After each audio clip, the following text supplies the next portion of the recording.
Welcome to Suman TV Karimnagar. నేను మీ స్నేహ. చాలామంది ఆడవాళ్ళలో క్యాన్సర్కి సంబంధించినటువంటి సమస్యల్ని మనం ఎన్నో చూస్తుంటాము. అలాంటి తరుణంలో చిన్న సమస్యను పెద్దగా చూసే వాళ్ళని చూసాము. ఎంత పెద్ద సమస్య ఉన్నప్పటికీ కూడా దాన్ని చిన్నగా చూసే వాళ్ళని కూడా చూసాము. అలాంటి తరుణంలో ఈ మధ్య కాలంలో పూనం పాండే గారు ఎవరైతే బాలీవుడ్ నటి ఉన్నారో జస్ట్ 32 ఇయర్స్ వయసులోనే తన మరణ వార్తని వినాల్సి వచ్చింది. ఈ తరుణంలో మనం సర్జికల్ ఆంకాలజిస్ట్ అయినటువంటి ప్రశాంత్ కుమార్ దగ్గర ఉన్నాము. సర్వైకల్ క్యాన్సర్కి సంబంధించినటువంటి సమస్యలు ఎలా ఉంటాయి, ఏ ఏజ్ గ్రూప్లో ఎక్కువగా వస్తుంటాయి?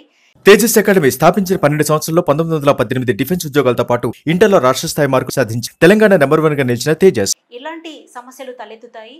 దీనివల్ల ప్రాణాంతకమైన ప్రమాదం ఏమైనా ఉంటుందా? ఇవన్నీ విషయాలు కూడా అడిగి తెలుసుకుందాం. నమస్తే సార్. నమస్తే అండి.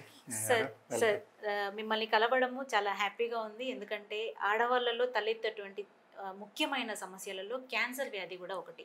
దాంట్లో సర్వైకల్ క్యాన్సర్కి సంబంధించి మీ ద్వారా చాలా విషయాలను తెలుసుకోవాలనుకుంటున్నాము. ఇటీవల కాలంలో పూనం పాండే గారు మరణించినటువంటి ఈ విషయంలో సర్వైకల్ క్యాన్సర్తో తను మరణించిన వార్త మనందరికీ తెలిసిందే. అసలు ఎందుకు వస్తుంది? సర్వైకల్ క్యాన్సర్ అంటే ఏంటి? సర్వైకల్ క్యాన్సర్ అంటే ముఖద్వారపు క్యాన్సర్ అండి. మామూలుగా ఏంటంటే ఫీమేల్స్లో first most common cancer breast cancer. It is followed by cervical cancer. Cervical క్యాన్సర్ని మనం తెలుగులో నార్మల్ భాషలో ముఖద్వారపు క్యాన్సర్ అంటాం. ఇది ఎట్లా ప్రజెంట్ అవుతుందని మీరు అడగచ్చు. సో మెయిన్ థింగ్ ఏంటంటే అంటే ఇప్పుడు మనకి పీరియడ్స్ వస్తాయి.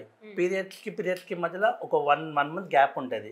పీరియడ్స్కి మధ్యలో ఒకవేళ బ్లీడింగ్ అవుతున్నా, లేకపోతే ఫ్లో ఎక్కువ అయినా, లేకపోతే మనం సెక్స్లో పాల్గొనగా పోస్ట్ కాయిటల్ బ్లీడింగ్ అంటాము.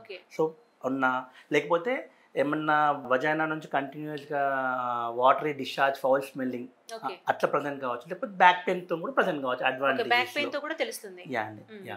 సో ఇందులో ఏ లక్షణాలు ఉన్నా కూడా మనం టెస్ట్ చేయించుకోవాలి. అట్లీస్ట్ మనం ఒక క్యాన్సర్ నిపుణుని కన్సల్ట్ కావాలి.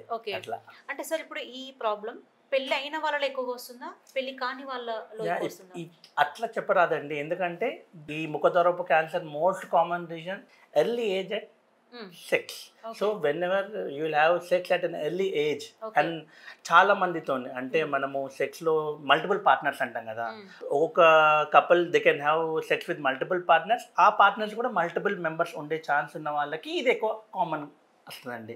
ఇంకోటి ఏంటంటే స్మోకింగ్, మన ఇమ్యూనో సప్రెషన్ అంటే HIV, లేకపోతే ఇప్పుడు మనం ఏమైనా ట్రాన్స్ప్లాంట్ అయ్యాక మెడిసిన్స్ వాడతాం, ఇమ్యూనో సప్రెసివ్ డ్రగ్స్. అంటే ఈ రీజన్స్లో ఎక్కడైతే మన బాడీ ఇమ్యూనిటీ వీక్ ఉంటుందో వాళ్ళలో ఎక్కువ ప్రజెంట్ అవుతుంది. ఇమ్యూనిటీ లెవెల్స్ తక్కువగా ఉండడం వల్ల కూడా ప్రజెంట్ అవుతుంది. సో ఇప్పుడు స్మోక్ అన్నారు కదా, అంటే స్మోక్ లేడీస్ లో ఎక్కువ స్మోక్ చేసేవాళ్ళు. అంటే ఇప్పుడు మన దగ్గర ఎక్కువ లేదు, కానీ when you look at the Western culture, smoking is one of the cause for cervical cancers. Literally smoking అంటే tobacco and tobacco related products. It can be chewing of tobacco, it can be smoking. It causes 30 to 35 cancers. Yeah, that's why one of the preventable cause అంటే ఏదైతే మనము smoking అంటే జనరల్గా చూసుకుంటే మనం నోట్తో తీసుకొని motion పేగు దాకా వచ్చే ప్రతి ఒక్క ప్లేస్లో టొబాకోతోని క్యాన్సర్ రావచ్చు అండి. Example oral cancer, tongue cancer, సోరపేటిక క్యాన్సర్, తినే పేగు క్యాన్సర్, ఈసోఫేగస్ అంటాం, ప్యాంక్రియాటిక్ క్యాన్సర్, గర్భసంచి క్యాన్సర్, మోషన్ పేగు cancer, so skin cancer. So ఇట్లా smoking causes around 30 to 35 cancers అండి. రకరకాలుగా ఉంటాయి దాంట్లో. కానీ ఓవరాల్ గా రీజన్ మాత్రం ఈ స్మోకింగ్ లో మాత్రం అన్ని రిలేటెడ్ గా అయితే ఉన్నాయి కదా సార్. సో అంటే సార్ ఇప్పుడు సెక్స్ వర్కర్స్ లో కూడా ఎక్కువగా వస్తుంటాయని అంటారు కదా. ఇది సెక్స్ వర్కర్స్ లో కూడా ఏంటంటే అంటే ఒకటి ఏంటంటే అంటే మల్టిపుల్ పార్ట్నర్స్ ఎక్స్పోజ్ అవుతా అంటారు. సో మల్టిపుల్ పార్ట్నర్స్ ఎక్స్పోజ్ అయినప్పుడు HPV ఇన్ఫెక్షన్ అంటాం, హ్యూమన్ ప్యాపిల్లోమా వైరస్. ఈ వైరస్ ఏం చేస్తుంది అంటే ట్రాన్స్ఫర్మేషన్ జోన్ అని ఉంటుంది, అక్కడ కూర్చొని పెరుగుతూ ఉంటుంది. సో ఈ వైరస్ ఏం చేస్తుందంటే ఫ్యూచర్లో డౌన్ ద లైన్ అంటే ఇప్పుడు ఈ టైంలో ఇన్ఫెక్షన్ అయ్యింది, ఇట్ కాజెస్ క్యాన్సర్. ఒక 10 నుంచి 12 సంవత్సరాల down the line it cause cancer. అట్లా దాంట్లో కూడా ఏంటంటే చాలా టైప్స్ ఉంటాయండి. So HPV 16, HPV 18 are mostly related to cervical cancer. ఈ దీంట్లో ఏంటంటే మనం ఎక్స్పోజ్ అయ్యాక చేంజెస్ ఉంటాయి.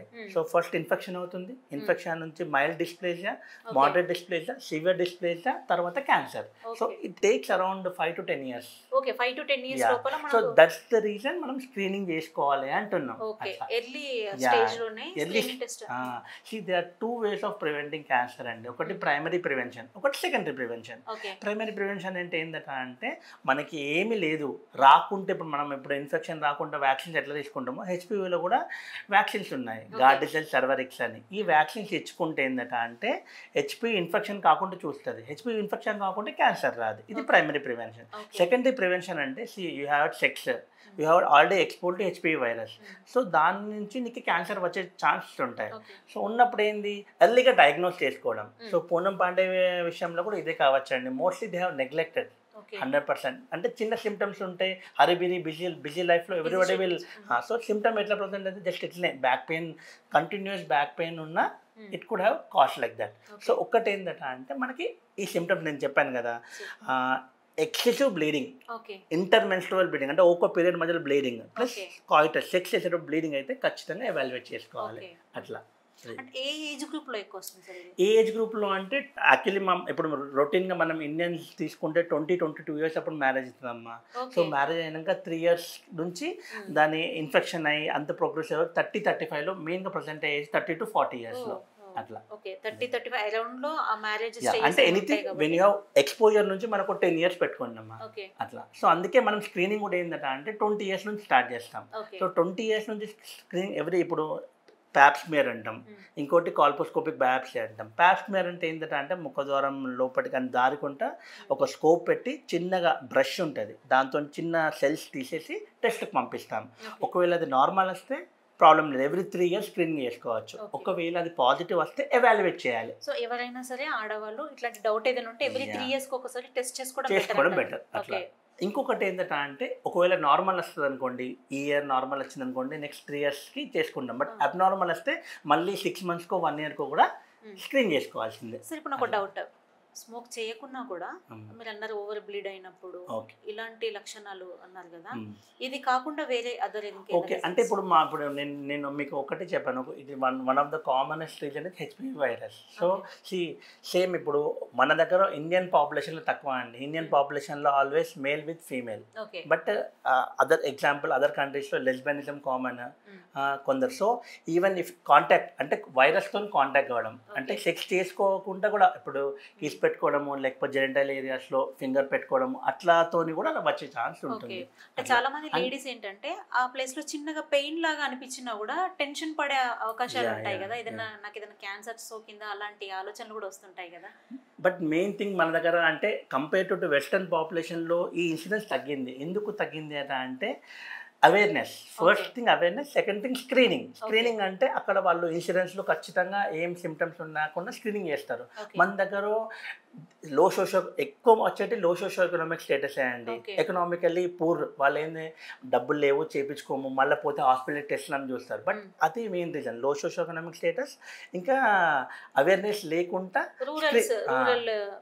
బ్యాక్గ్రౌండ్ ఉన్న వాళ్ళు, అన్ఎడ్యుకేటెడ్ వాళ్ళు ఏం చేస్తారంటే ఇంకా తగ్గిపోతుందని చూస్తారు. బట్ ఏంది ఆ టైంలో కరెక్ట్ టైంలో మనం స్క్రీన్ చేస్తే 100% క్యూరబుల్. అట్లా చేయకుంటే ఏం చేస్తారు, చాలా మంది అడ్వాన్స్ స్టేజ్గా సివియర్ పెయిన్, బ్యాక్ పెయిన్ లేకపోతే దగ్గు దమ్ము ఉన్నప్పుడు వచ్చేస్తారు, అప్పుడు అది 4th స్టేజ్కి వెళ్ళిపోతుంది. So that is not curable. Okay sir, 4th స్టేజ్లో దగ్గు దమ్ము కూడా ఇవన్నీ ఉంటాయి అంటే లంగ్కి వెళ్ళిపోతుంది. అంటే మామూలుగా దీంట్లో 4 స్టేజెస్ ఉంటాయండి, stage 1, stage 2, stage 3, stage 4. Stage 1 early stage అంటాం, దీనికి సర్జరీ ట్రీట్మెంట్. అంటే ట్యూమర్స్ ముఖద్వారం పైన ఉండి ఎక్కడే పాకకుండా ఉన్నాం, క్యూర్ చేసేయచ్చు. అదే స్టేజ్ 2, స్టేజ్ 3 అంటే దారికొంట ట్యూమర్ పాకడం లేకపోతే పక్కలకు పాకడం అన్నట్టు. అట్లా అంటే ఎట్లా ఉంటుంది అంటే ముందు మూత్రం సంచి, మధ్యలో గర్భసంచి, ఇంకా దొడ్డికి పేగు. సో పక్కలకి ఏమైనా పాకినా, ముందుకు ఏమైనా పాకినా స్టేజ్ 2, స్టేజ్ 3 అంటాం. ఇంకోటి ఈ క్యాన్సర్స్ ఏంటంటే అంటే స్ప్రెడ్ అంటాం. అంటే ఇప్పుడు ముఖద్వారం పైన వచ్చింది, అదేంటంటే పక్కలకి గడ్డలకు పాకుతాయి, లింఫ్ నోట్స్ అంటాం. సో అక్కడికి పాకచ్చు, అక్కడ నుంచి పై కడుపులో ఉన్న పై భాగం లింఫ్ నోట్స్కి పాకచ్చు. ఈ ప్లేస్లకు పాకిందంటే స్టేజ్ 3 అంటాం. అంటే still it is curable by radiation. అక్కడ సర్జరీ చేయరాదు, అక్కడ కీమో ఇంకా రేడియేషన్ ఇవ్వాల్సి వస్తుంది. స్టేజ్ 1లో సర్జరీ, స్టేజ్ 2, స్టేజ్ 3లో కీమో రేడియేషన్. స్టేజ్ 4 అంటే అడ్వాన్స్ డిజీజ్, అంటే అటు మూత్రం సంచులకు వెళ్ళిపోవడము, ఇటు మోషన్ పేగులకు వెళ్ళిపోవడము, తర్వాత లంగ్కి వెళ్ళిపోవడము, లేకపోతే బోన్కి వెళ్ళిపోవడం, దాన్ని 4th స్టేజ్ అంటాం. 4th స్టేజ్లో క్యూర్ ఉండదండి. మనం ఇచ్చే ట్రీట్మెంట్ ఓన్లీ కీమోథెరపీ. అది కూడా ఎందుకు ఇస్తాము, జస్ట్ క్వాలిటీ ఆఫ్ లైఫ్ ఉన్న రోజులు పెంచడానికి, అవస్థ లేకుండా మంచి చావనివ్వడానికి. సో అంటే 0.1% కూడా బ్రతికిన ఛాన్సెస్ లేవా సార్? ఇలాంటి కేసెస్ లో మీ అనుభవం? అడ్వాన్స్ స్టేజ్ లో మాత్రం చాలా రేర్ అండి.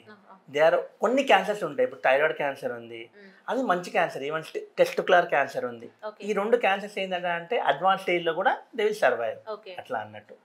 సో ట్రీట్మెంట్ కి మన దగ్గర అన్ని అవైలబుల్ ఉన్నాయి సార్? యా అండి, కరీంనగర్లో అయితే అన్నీ ఉన్నాయండి. క్యాన్సర్ ఇన్స్టిట్యూట్స్ ఉన్నాయి, 2 ఉన్నాయి. ఒకటి చెల్మల క్యాన్సర్ హాస్పిటల్ ఉంది, ఒకటి సుశ్రుత హాస్పిటల్ ఉంది.